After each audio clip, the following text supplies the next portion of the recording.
Mana ye One TV. Ngejmati kigalwang. Yup matie kabino. La kelia ye. Tom International Distributors Limited. Wacharje mi maruam gila mal metiji ganki poro. Nyonyo mage duju ruam gitila mal benda gitiyu mabe. Wanongei Old Kampala, Rashid Kemis Road, Mokwano Mall. Sam's Crisip obero gira mwera madano weng mare Uganda. Jame pa Sam's timapo likine obero Crisps melayata, Crisps megonja, cookies, odi, berenge kemukene mapola ta.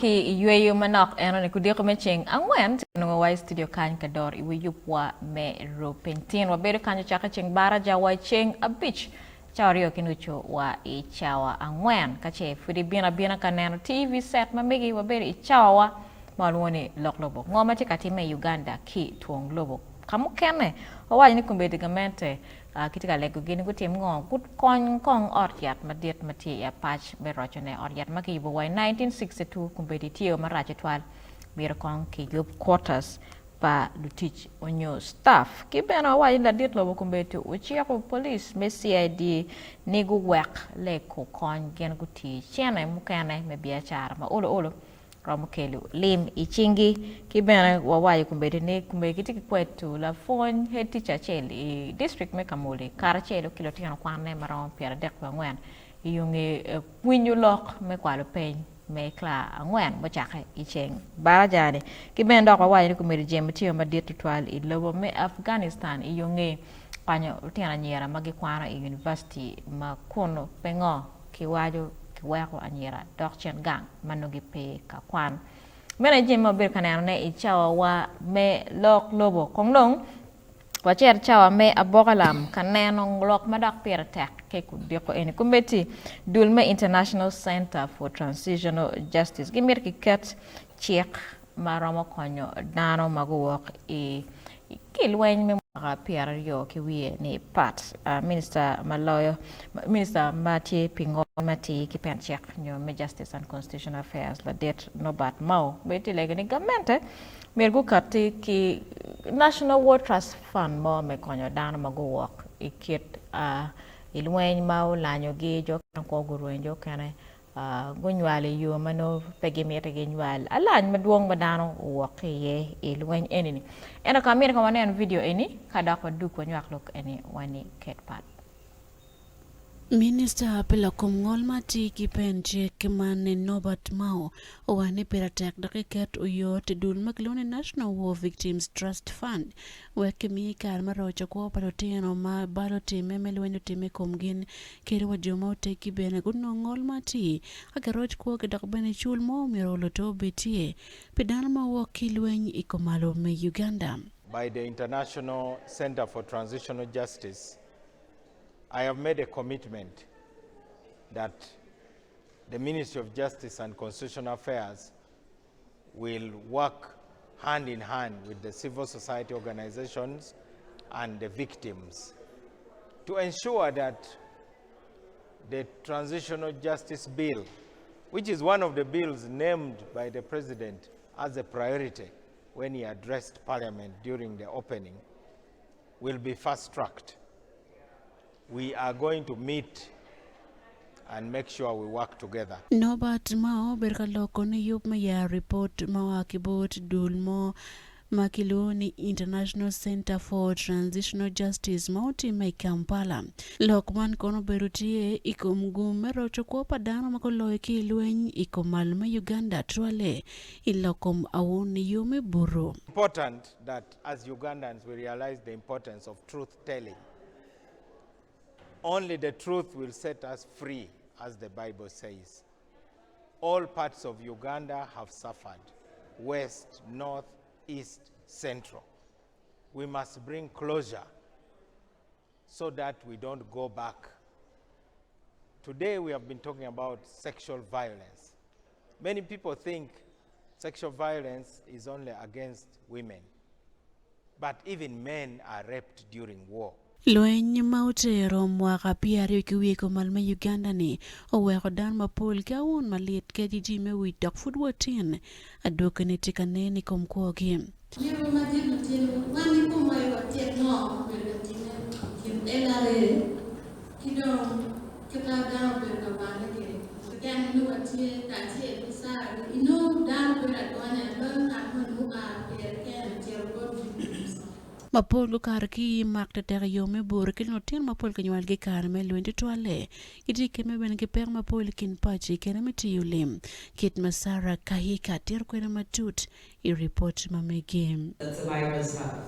They said, you know, I wish we could have access to experts who could treat some of the injuries we have. There are people who are still living with bullets in their bodies. Many of the women are still suffering from gynecological conditions, which and the reparative services are not available at, you know, the nearest health center to them. Dul meno benemet kiket chik makiloni Transitional Justice Bill of 2020 nikitlaho dok chik wek okon ket mechopo pero man pi adoki melweny ikom kwa padana kono ngol mati ikogi menino dujum. First thing that we're calling upon government to do is to enact the Transitional Justice Law.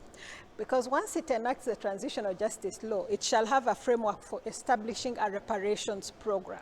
Now, it's through this reparations program that government can say we are going to make sure survivors of sexual violence have access to free medical health care, make sure that survivors of sexual violence have access to special compensation funds. Aduki kwet magitimo nyoni rutina nyer kimon mokar ki lweny pa elare komal me Uganda hurgitiki pero majiji mi wikidong bana awon mati kom gindo tole ngol mapol ma bino mapol ke magene tek yomi bondo ko nyalo tino mono gen pe miro nyalo ne madani kin pa ne kongi pere da por ateme ko ikin Dano mokenene pele wange mo chuny iwan luo tele afo ditwal meneno chal kidwan mober kakat anone pap ineno e video anone minister Norbert Mao minister pingol mate ki pencik ti wajane kama leng ni lok ini o no chul ini bikonyo Dano nyo me roco kwa pa Dano mabalo teme kumgi ikarman me lweny me mwa piera rione lok ma kumbeti kiti wachine dagori pian bale teme mwa ka adi angage era no ne genale mote lone reparations nyo chul petika karti iyoma uyoro mano kera wageno keno miro karte kerene. Pero Mitchell on your repatriation policy, me munye ki waje ni mineno kit ma ki konyo ko Dano. I think oberjelo we mu ber katime wachon. Aneno some 2 weeks ago, waneno ICC karaoke program magi konyo ki Dano. I just want to give this as an example. ICC tiki trust funds for victims. Ma gen gineno jomo karate awano milweny mateko twal. Itung o yam kabira maido gi kenyo kidong midu ko yo moro magi konyo Dano mokara ipeka cheli eto ene biro chalo ICC magen giti kwede gen ma honorable Norbert Mao giti advocating ni chalo lobo Uganda otika timo ngo e ngol mati mabena ki waje ni biro ki gimon maklone truth telling watch logada mini gonye ni weke gonye ni an ka mieta gonye bel chalo confession ma yaka yang wachere olega inono padu beru kamone chi guchi wachi padu ne ba an la woti mo gena koman alego kija and truth telling only ki wani should be gen madan wen ye ni ka nyiu kare ilog moni minne ilog me alany ko mala mi Uganda ikin pin ma pat ma lwen ti ye mir yeda ka ki wani pat ini berbe ye mira chara wach an bana da nyeo karo utima kija gena kuman po beri mirwa koko beru tie ilogo entro koko ma beru tie ni joma lemo chan bana tie en kere kwa ni liech katika lweny lum ene ngo ene Dano chan Dano ma olemo pero duong la megwa mene video mo beta lock ene I've personally interviewed her and ke kwano more come she's almost everywhere ko bin lokum transitional justice ke lokum lweny pa LRA Tio very, very close, and she has a very touching story. Wayo, mabane nuoyo, la wobe furinero, nyoi video ni be furinero, unuoyo. Wachi, gen chalo jo magi karo ki ya won, lweny pa LRA. Gimieta gene gi watch their story.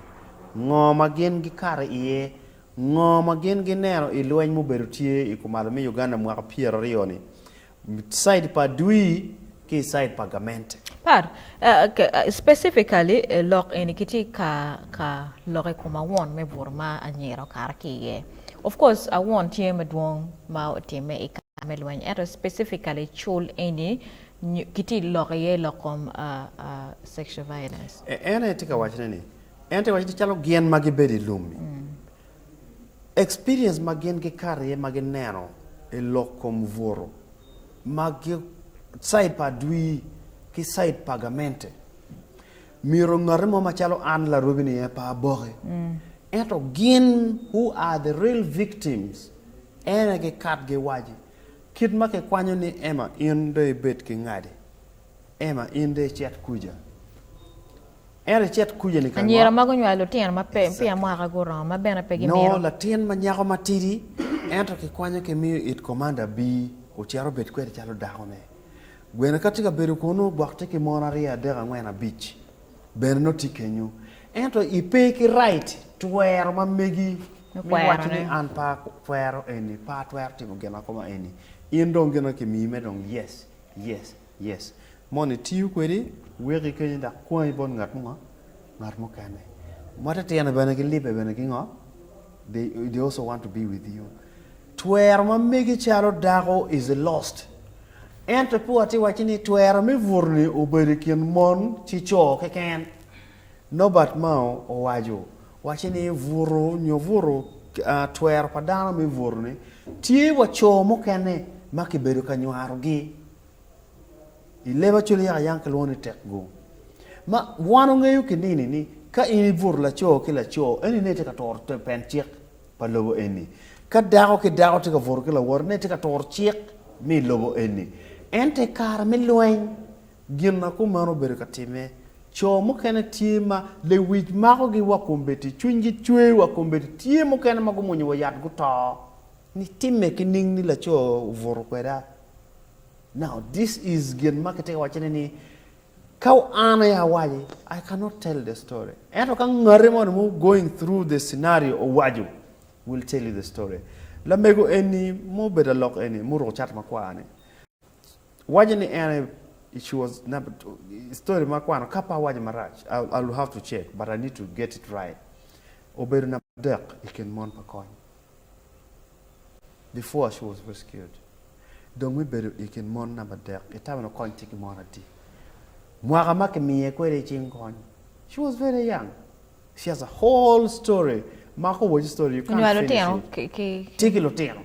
Ento bere mudu kiloteno. Mudu kiloteno gang. Now, story ma mege cannot be told by me.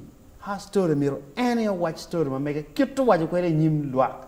Ni uye ni ramo story paloteno molanye iching mon pa Adwi ki gamente malupe ki lokom voro mirwane wa waji ngomo kariye.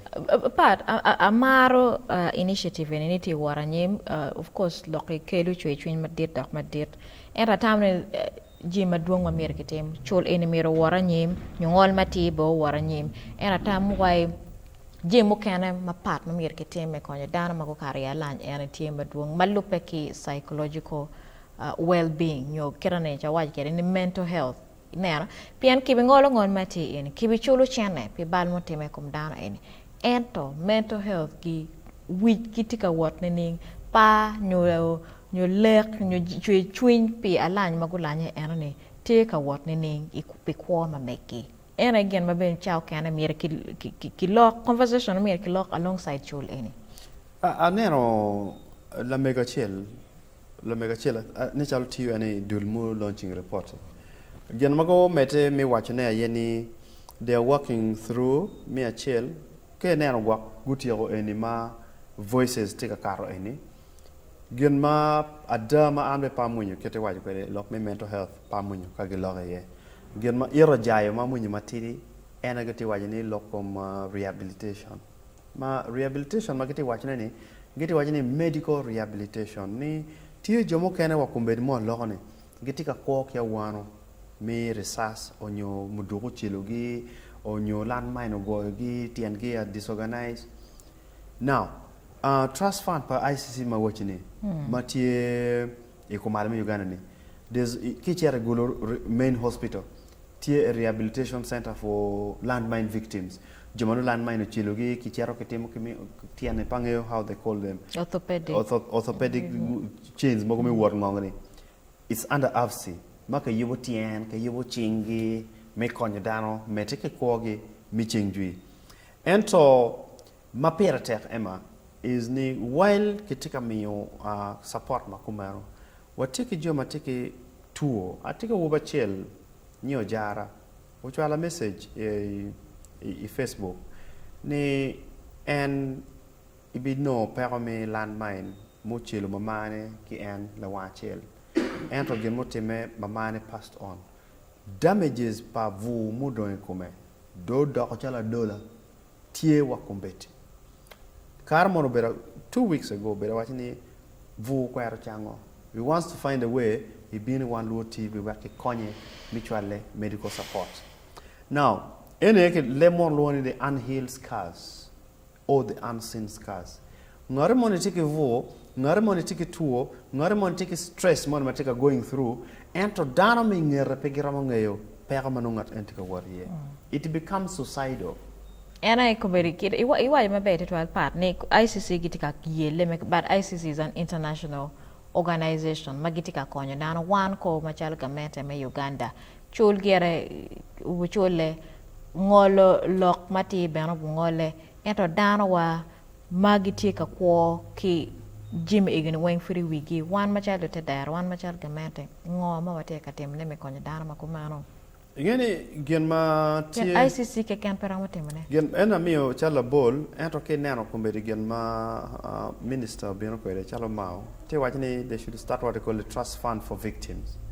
Now trust fund for victims mere goodwill kero ke ni ye bot gamente ni gen mo kar ko ni ada gen mabe ento amer bene weche ni pen chiek me munyi kiti wajini the trust fund for victims pro bono loy ma gubet ki lupiri da meggi gubet ki chena magen gi managing gubet ki gin magen nyayo ki kwoge gubet ki chiek mano wachini ngat mo no peo e landmine tiki you know jimi mano doro piem ku bet ni ngata landmine o goyer ko ndongo ku goyi goyido ngata mi cheno yape roma ni mutaka le siner mutaka mo poro way baj ko nego dano ti chena make miyo company miyo cheki poko chena en miyo mi chero ka yik ento an ka landmine o goya ngama konya manyuti miraring botu ki bolo rem konya la robiti maraj landmine o goyo mir kite ko kite o ya ka gwak gamento tamane gi bien piem ki ngeya ni ki bieno ento ngata pe ngei dong pe ni ina ngani ngabu konyi those are the kind of policies ma kitika na mir ki di chok we go bien amiro wachi mapena pa luo ka wachi ni I think one of the person who drafting these rules was former MP Migulu. That's Honorable Leandro Kumakech. He was so passionate about this. Mawa chere liel pa the Right Honorable Jacob Olanya. Microphone ma eno maone. O microphone wachi iye biberu yom ka cholo no gen makalon the Transitional Justice Policy. Mo karo mi dugu ka konyo joma tika ko la ling. Enta chungi tika ko chawa weng pe pero magen ko karye ikar pa Adwi. Mabena neno ni pero enni ke neno ema kita mon go lo kwede kita dano lo kwede dano chungi tika ko le mor wajini the heart is bleeding ma an kita ma mega chol nyo ngolo lokmati eni choloma chole kot be kirama ngolo ne ento tie gena wounds ma tie deep inside kere be katerne ken ma mira wanene ki logo ki dan yo psychosocial support tie ma diet bot dan ma kumeno lok ma dura chele ken peramo tie khone gamenta me kerchingi ka chelo wan lo te derbe wa kerchingo ka chelo ki bende chimu tok food be na tie ken ping me na ngara chelo waje video enani ki chimu gi ken ping ne o ngara dugu kilo me lo te na pangade bene futie ken ping so lok ma food diet atama ni one wing I will obani po aromo bel marom. Tin mega diri pangare money. Ento gid ma pera tek mano miro humanity onen nyu dano onen nyu kero nyu dul pa dano ma pat miro gonen ena gid ma kloni peaceful coexistence. Ne ngara chila miro wo ye dano kita giti kwede kita gi nan kwede kita gi beru kwede kita gi kwo kwede. Ka ini wachi kwany kwo ma mega in pitwer kwany kwo ma mega piem pingion kita kwo kwede. Ino miri mak ma megi kitte no kwede kitte te kwede. Kaya nene quality kamaraj ente mete lage no miriti ma tek wenen alako kwona kining ka ini cha alako kwoni iyoma be madano bena nena da itika yelle then people embrace you embracing any wani la diro muteki go beriken vulu bu beriken mon o bu beriken lotino and we find the society is all interlinked. And to come watching what beto ni one cho po amero gena command one joma taking all po amero gena command people become divided along sectoral lines and no poga any and be we down bedo kengi piem ko menni jomo du kil watching one ka wachiar ka command ke chimo wangwa denial they are living in denial and funda kan ti waji community waji mental health ni an ka pa year da ni dano mar ka moni ai to ko kanne an ka pa yene I am worth a gimonini. I took a cane, Piawachi, Ananga. Inanga, inity, kitty, PMT, because God gave you everything. And to Maraki Kenny, Imala worry, where Jomating a ribeno or Mariminga, made Wakonachian. Chimo talk can be ended. Kumberi Dulme International Center for Transitional Justice, Kimeriki Ketchiak, Madet, Mekonyo, Dano Magokaro. Ki lweny motime tunku malame Uganda pi mwaka piera rio kiwieni ki Ngol lok mati ki bene chul miro uchule pi Dano magokaro itim marach twale itime buru watika temo nyamba loke kanyi wati wachi ni chul ke ken peromo ento gen male monte luoni psychosocial support lok metu which nyo beberu me which tieni ning pi Dano makumero anytime mega wani ket pat Kitiki lok me mere meti kum lok wa ene share bana i social media pages wa me Facebook ki Twitter. Ko nge kakany ikit me abogalam wa chat wa yui manok kada kwa duk ponen lok me yot kum ki biachar.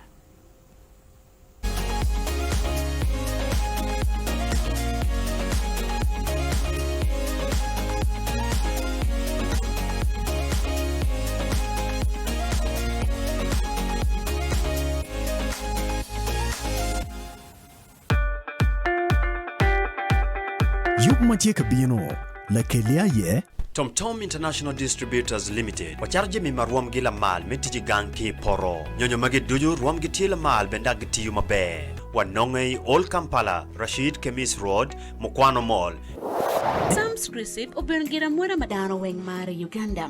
Jami pa Sam's timapo likine obero Crisps melayata, Crisps megonja, cookies, odi, berenge kemukene mapola ta. Nong jami pa Sam's Snacks e supermarket duju matilo baman.